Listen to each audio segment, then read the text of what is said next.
ಮಾಜಿ CM BS ಯಡಿಯೂರಪ್ಪನವರಿಗೆ POCSO ಸಂಕಷ್ಟ ಎದುರಾಗಿದೆ. ಪ್ರಕರಣ ರದ್ದು ಕೋರಿ ಸಲ್ಲಿಸಿದ್ದ ಅರ್ಜಿ ವಿಚಾರಣೆ ಇಂದು ಮಧ್ಯಾಹ್ನ ಹೈಕೋರ್ಟ್ನಲ್ಲಿ ನಡೆಯಲಿದೆ. ವಾದ ಪ್ರತಿವಾದದ ಬಳಿಕ ಇಂದೇ ಆದೇಶ ಹೊರಬೀಳುವ ಸಾಧ್ಯತೆ ಕೂಡ ಇರುವಂಥದ್ದು.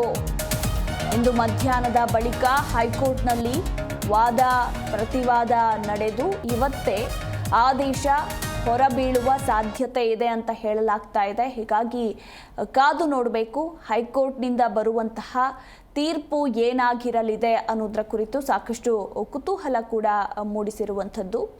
ಯಡಿಯೂರಪ್ಪ ಅವರು ತಮ್ಮ ವಿರುದ್ಧ ದಾಖಲಾಗಿರುವ ಪೋಕ್ಸೋ ಪ್ರಕರಣವನ್ನು ರದ್ದುಗೊಳಿಸುವಂತೆ ಕೋರಿ ಅರ್ಜಿಯನ್ನು ಸಲ್ಲಿಕೆ ಮಾಡಿದ್ರು. ಈಗ ಆ ಅರ್ಜಿ ವಿಚಾರಣೆಯನ್ನು ಹೈಕೋರ್ಟ್ ಏಕಸದಸ್ಯ ಪೀಠ ವಿಚಾರಣೆ ನಡೆಸಲಿದೆ.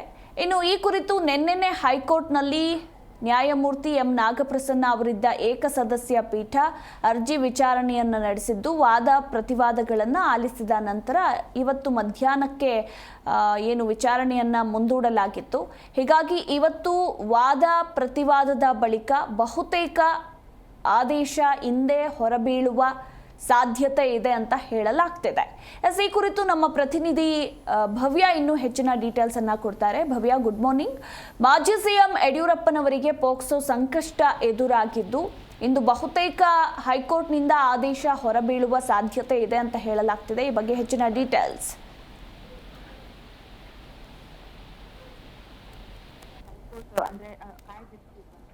ಇವತ್ತು ಆದೇಶ ಬಹುತೇಕ ಬರುವ ಸಾಧ್ಯತೆ ಇರುವಂತದ್ದು. ಯಾಕಂದ್ರೆ ನ್ಯಾಯಮೂರ್ತಿ ಎಂ ನಾಗಪ್ರಸನ್ನ ಅವರ ಏಕಸದಸ್ಯ ಪೀಠದಲ್ಲಿ ವಾದ ಪ್ರತಿವಾದ ನಡೆದಿತ್ತು. ಈ ಸಂದರ್ಭದಲ್ಲಿ ಯಡಿಯೂರಪ್ಪ ಪರವಾಗಿ ಆರಂಭಿಸಿದ ಹಿರಿಯ ವಕೀಲ ಸಿ.ವಿ. ನಾಗೇಶ್ ಬಹಳಷ್ಟು ವಿಚಾರಗಳನ್ನ ಕೂಡ ಮುಂದಿಟ್ಟುಕೊಂಡು ವಾದವನ್ನ ಕೂಡ ಮಾಡಿದ್ರು. ಅಂದ್ರೆ ಸಾಕ್ಷಿಗಳ ಉಲ್ಲೇಖಿಸಿ ಹಿರಿಯ ವಕೀಲ ನಾಗೇಶ್ ಅವರು ಹಾಗೇನೆ ಸಂತ್ರಸ್ತೆಯ ಹೇಳಿಕೆಯನ್ನ ಆಧರಿಸಿ ವಿಚಾರಗಳನ್ನ ಕೂಡ ನ್ಯಾಯಾಧೀಶರ ಗಮನಕ್ಕೆ ಕೂಡ ತಂದಿದ್ರು. ಸೊ ಅಷ್ಟು ಮಾತ್ರವಲ್ಲದೆ ಸದ್ಯ ಅಂದ್ರೆ ಸದಾಶಿವನಗರ ಪೊಲೀಸ್ ಠಾಣೆಯಲ್ಲಿ ದಾಖಲಾಗಿರೋ ಎಫ್ಐಆರ್ ಆಗೇನೆ ನಿರೀಕ್ಷಣಾ ಜಾಮೀನು ಕೋರಿ ಯಡಿಯೂರಪ್ಪ ಅವರು ಒಂದು ಕಡೆ ಅರ್ಜಿಯನ್ನ ಸಲ್ಲಿಸಿದ್ರೆ, ಮತ್ತೊಂದು ಕಡೆ ಅಂದ್ರೆ ಇಲ್ಲಿವರೆಗೆ ಅವರು ತನಿಖೆಗೆ ಸಹಕರಿಸಿಲ್ಲ. ಸೊ ಮಧ್ಯಂತರ ಆದೇಶ ಇರೋ ಕಾರಣಕ್ಕಾಗಿ ಸೊ ಅದನ್ನ ತೆರವು ಮಾಡ್ಬೇಕಂತ ರಾಜ್ಯ ಸರ್ಕಾರದ ಪರ ಎಸ್ಪಿಪಿ ಅವರು ಕೂಡ ಅರ್ಜಿಯನ್ನ ಸಲ್ಲಿಕೆ ಮಾಡಿದ್ರು. ಸೊ ಇಲ್ಲಿ ವಾದ ಪ್ರತಿವಾದ ನಡೀತು. ಪ್ರಮುಖವಾಗಿ ಇಲ್ಲಿ ಸಂತ್ರಸ್ತೆಯ ತಾಯಿ ಮರಣ ಹೊಂದಿರೋ ಕಾರಣಕ್ಕಾಗಿ ಆಕೆಯ ಒಂದು ದೂರನ್ನ ಕೊಟ್ಟಿದ್ರು. ಸೊ ತದನಂತರ ಸಂತ್ರಸ್ತೆಯ ಹೇಳಿಕೆಯನ್ನ ಕೂಡ ದಾಖಲಿಸಲಾಗಿತ್ತು.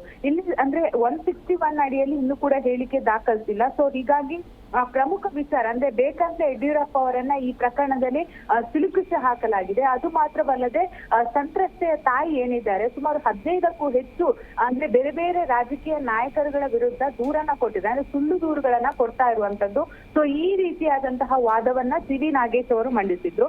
ಅಷ್ಟು ಮಾತ್ರವಲ್ಲದೆ ಯಡಿಯೂರಪ್ಪ ಅವರ ಸುತ್ತಮುತ್ತ ಇರುವಂತಹ ವ್ಯಕ್ತಿಗಳನ್ನ ಕೂಡ ಈಗಾಗಲೇ ಅಂದ್ರೆ ವಿಚಾರಣೆ ಮಾಡಲಾಗಿದೆ. ಆ ಸಂದರ್ಭದಲ್ಲಿ ಯಡಿಯೂರಪ್ಪ ಅವರು ಆ ರೀತಿ ಮಾಡಿಲ್ಲ. ಹಾಗೇನೆ ಯಡಿಯೂರಪ್ಪ ಅವರಿಗೆ ಸುಮಾರು 82 ವರ್ಷ ವಯಸ್ಸಾಗಿತ್ತು. ಸೊ ಅವರು ಈಗಾಗಲೇ ಕೈ ಕಾಲು ನಡೆಸ್ತಾ ಇರುವಂತದ್ದು. ಸೊ ಹೀಗಾಗಿ ಅವರು ಲೈಟ್ ಸ್ವಿಚ್ ಹಾಕಲು ಕೂಡ ಅಲ್ಲಿರುವಂತಹ ಸಿಬ್ಬಂದಿಗಳಿಗೆ ಹೇಳ್ತಾ ಇರುವಂತದ್ದು. ಸೊ ಹೀಗಿರುವಾಗ ಸಂತ್ರಸ್ತೆಗೆ ಕಿರುಕುಳ ಕೊಡೋದಕ್ಕೆ ಹೇಗೆ ಸಾಧ್ಯ ಅನ್ನೋ ಪ್ರಶ್ನೆಯನ್ನ ಕೂಡ ಸಿ.ವಿ. ನಾಗೇಶ್ ಅವರು ನ್ಯಾಯಾಧೀಶರ ಮುಂದ್ಗಡೆ ಇಟ್ಟಿರುವಂತದ್ದು. ಅಷ್ಟು ಮಾತ್ರವಲ್ಲದೆ ಬಾಲಕಿ ಏನಿದ್ದಾಳೆ ಆಕೆಯ 164 ಹೇಳಿಕೆ ಪರಿಗಣಿಸಬೇಕಲ್ಲ, ಹಾಗೇನೆ CRT ಸೆಕ್ಷನ್ 164 ಅಡಿ ಏನಿದೆ ಅದನ್ನ ಹೆಚ್ಚಿನ ಮೌಲ್ಯ ಕೊಡ್ಬೇಕಲ್ವಾ ಅನ್ನೋ ರೀತಿಯಲ್ಲಿ ಒಂದು ಪ್ರಶ್ನೆಯನ್ನ ಕೂಡ ಮಾಡಿರುವಂತದ್ದು.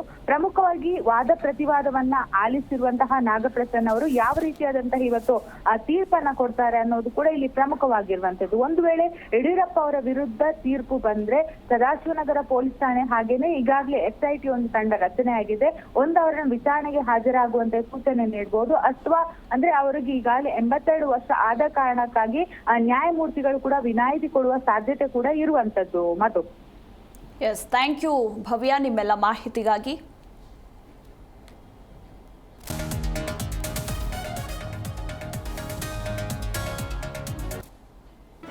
ಜಿ ಕನ್ನಡ ನ್ಯೂಸ್ ಈಗ ನಿಮ್ಮ ಮನೆಯಲ್ಲೇ ನೋಡಿ. ಎಲ್ಲ ಕೇಬಲ್ಗಳಲ್ಲಿ ಈಗ ಲಭ್ಯ.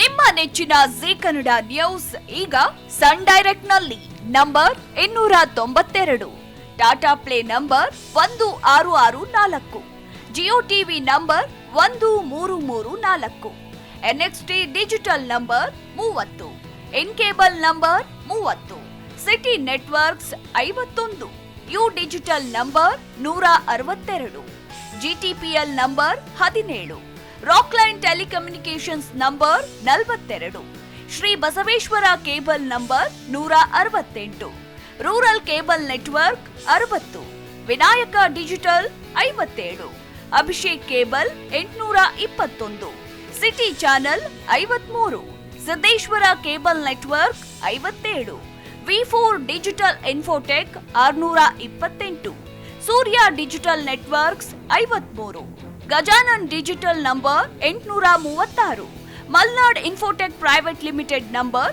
56, Metrocast number 830, Victory Digital number 167ರಲ್ಲಿ ನೋಡಿ ಆನಂದಿಸಿ.